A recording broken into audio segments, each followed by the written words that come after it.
प्रभू रामाला पूर्णपणे किडनॅप केलं आहे। बीजेपी कोण आहे? प्रभू रामाचे निमंत्रण देणारे पॉलिटिकल इव्हेंट संपल्यानंतर आम्ही स्वतः जाणार आहोत। चुनाव का जुमला है। पार्टीच्या प्रोग्राममध्ये कोणाला बोलवायचे कोणाला नाही ही त्याची मर्जी आहे।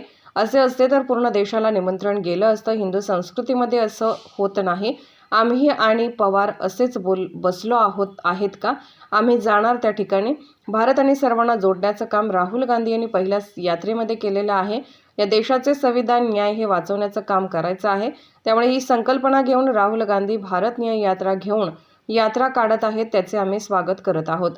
छत्तीसगड या ठिकाणचं जंगल जात आहे। जंगल तर ठेवा, प्रभू श्रीराम यांना जो वनवास मिळाला त्यांना जंगलात राहावं लागेल, ते अयोध्येला परत आले। पण आम्हाला एकदा संस्कृतीनुसार जंगलात जायचे असेल तर ईश्वरासाठी तरी जंगल वाचवा। जंगलात अनेक देव त्या ठिकाणी राहिले। एक उद्योगपतीसाठी जंगल असेल, धारावी असेल दिले जातात, हे आपण समजले पाहिजे। अयोध्येचा 7/12 देखील एका उद्योगपतीला दिला जाईल, व्यापारासाठी चांगली गोष्ट आहे। अयोध्येच्या नावाने ओळखले जाते। त्याचबरोबर विकास करा, नाव नका बदलू। आमंत्रणाचं राजकारण या देशात कधी झाले नव्हते। नव्या संसदेचं उद्घाटन झालं तेव्हा देखील हाच प्रकार झाला।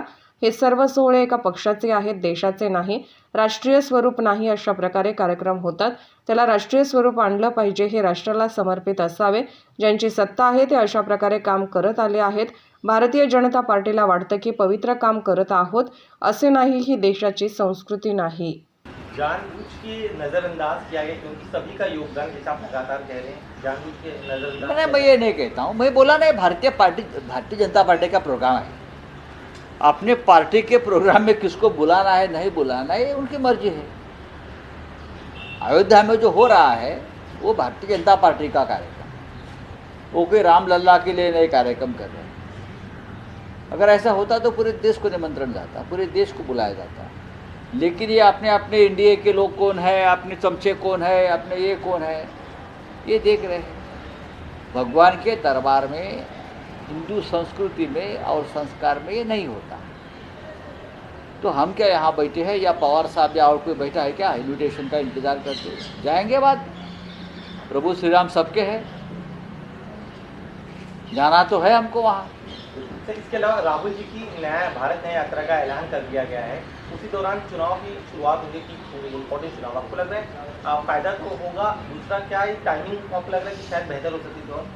मुझे लगता है अब इसके ऊपर जैसे बीजेपी कोई भी जो अगर कार्यक्रम करती है, जैसे राम मंदिर का है, चुनाव को देखते हुए किया है। देश की ज़रूरत है इस प्रकार की यात्रा निकालना। इस देश में से सत्य और न्याय पूरा तरह से ख़त्म हो गया है।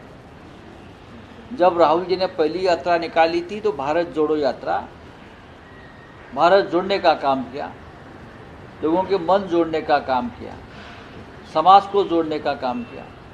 अब इस देश से संविधान, न्याय, सत्य ये बचाने का काम करना है। और इसीलिए वो संकल्पना लेकर राहुल गांधी भारत न्याय यात्रा पर चल रहे हैं, तो हम उनका स्वागत करेंगे। मैं नहीं मानता हूँ कि उनके सामने कोई चुनाव की मंजिल है या और क्या है। बस एक नेता निकला है, लोग उनके साथ चलेंगे। सर, सामना में लिखा गया है कि देश की जो सार्वजनिक संपत्ति है वो एक ही उद्योगपति को दी जा रही है। प्रधानमंत्री के जो मित्र हैं, किस तरह से कहना चाहिए? सामना में जो लिखा है वही आप आगे चलाइए। अब छत्तीसगढ़ का जंगल जा रहा है, जंगल तो रहने दो। प्रभु श्री राम को जो वनवास मिला हो तो जंगल में रहना पड़ा, बाद में वापस अयोध्या में आ गए। अगर फिर एक बार हमको अगर जाना है हमारे संस्कृति के अनुसार जंगल में, तो ईश्वर के लिए तो जंगल बचाइए।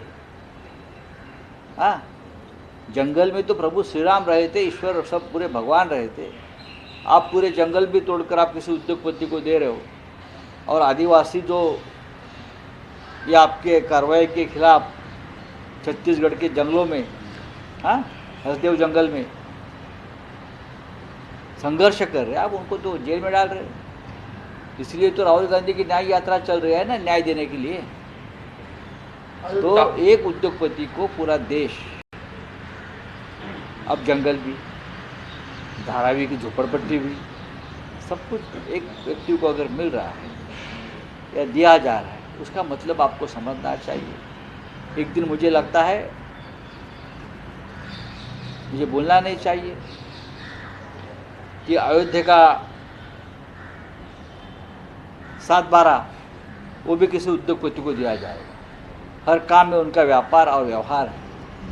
अयोध्या का नाम अयोध्या नाम बदलकर अयोध्या जाम कर दिया गया। महाराष्ट्र में एफडीए नंबर 1 पे आ गई है, फडणवीस का कहना है सर। क्या है नंबर 1 पर? एफडीए डॉक्टर है फडणवीस जी, उनके पास जानकारी है, ये होगी मुझे नहीं लगता। अयोध्या स्टेशन का नाम बदलकर अयोध्या धाम कर दिया गया। अच्छी बात है।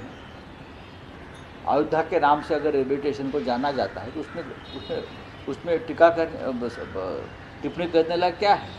ठीक है, अच्छी बात है, लेकिन विकास भी करो, नाम मत बदलो। सर माझी पक्षाचं आमंत्रणाचं आता बघायला सर्वांना आमंत्रण मिळत आहे, मात्र ठाकरेंना अजून बघा, आमंत्रणाचं राजकारण या देशात कधी झालं नव्हतं। भारतीय संसदेचं उद्घाटन झालं तेव्हाही हाच प्रकार झाला। भारतीय संसदेचं उद्घाटन झालं नव्या तेव्हाही हाच प्रकार झाला।